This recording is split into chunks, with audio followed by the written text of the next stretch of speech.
Hey there everyone, my name is Chris and I'll be your host in today's episode on the history of Doctor Strange, Sorcerer Supreme of the Earth and Master of the Mystical Arts. Now I think with a title like that, you can be sure he's got a few card tricks up his sleeve.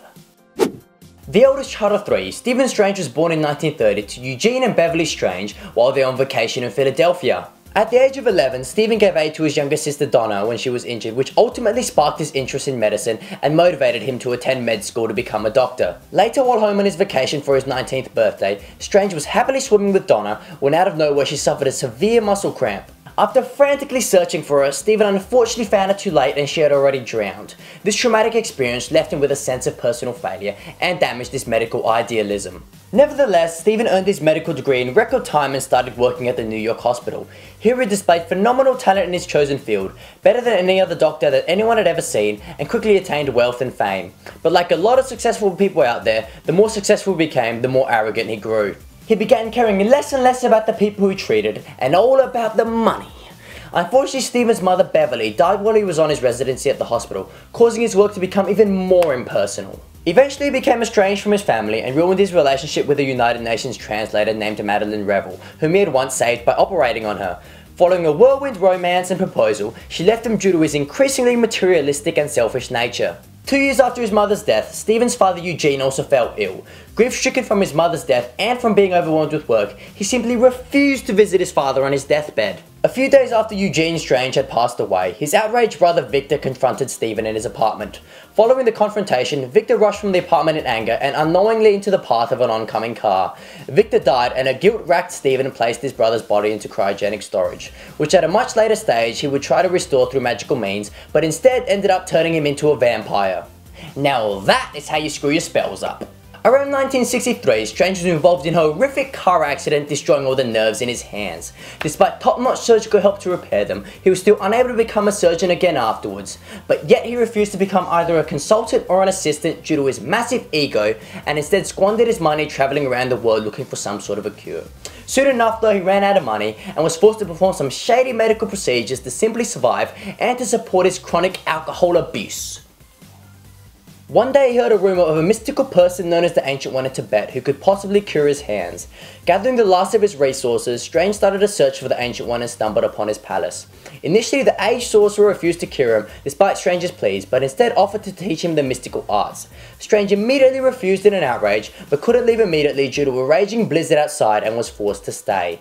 Stephen's anger was quickly replaced by pure amazement when the reality of magical forces was demonstrated before his very eyes, when the Ancient One was attacked by Baron Mordo, the Ancient One's chief disciple. Baron Mordo was plotting the destruction of the Ancient One in order to gain his powers. To Stephen's horror, he realised he couldn't reveal Mordo's plans since Mordo had casted a spell on him, sealing his lips and stopping him from uttering the truth.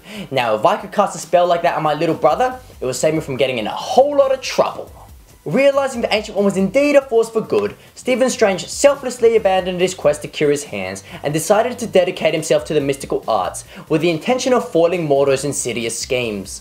By this act, Strange proved himself to the Ancient One that he was no longer selfish, and the Ancient One revealed to Strange that he was aware of Baron Mordo's treachery all along, and was just keeping him close by to keep an eye on him. Seeing the good person that Stephen Strange had become, the Ancient One decided to cure his hands and grant him all the powers of the mystical arts and make him Sorcerer Supreme of the Earth. It was later revealed that the Ancient One had actually known about Stephen Strange all along and about his potential to become Sorcerer Supreme of the Earth and planned to make him his successor long before he arrived on his doorstep.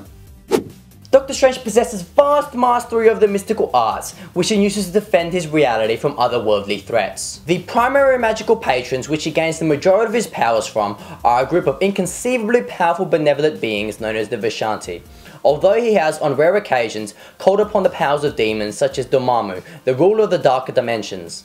Doctor Strange has a myriad of powers and abilities, which unfortunately I cannot list all of them, or else we'll be sitting here until rabbits start coming out of hats on their very own.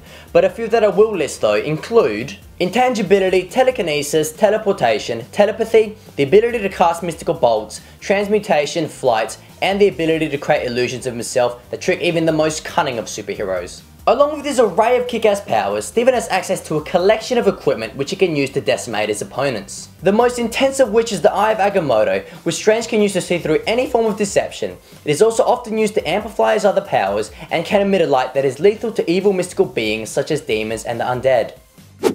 As with any other superhero or supervillain out there, no matter how strong or cool they may be, they still possess weaknesses, and Doctor Strange is no different.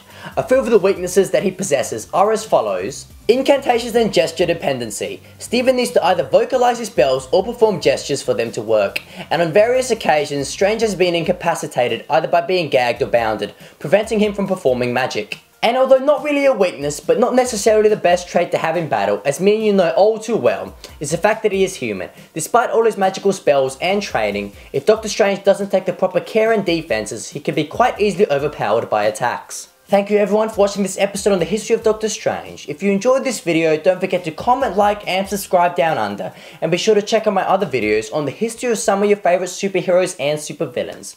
Until next time guys, Wingardium Leviosa! Wait a second, that's from Harry Potter.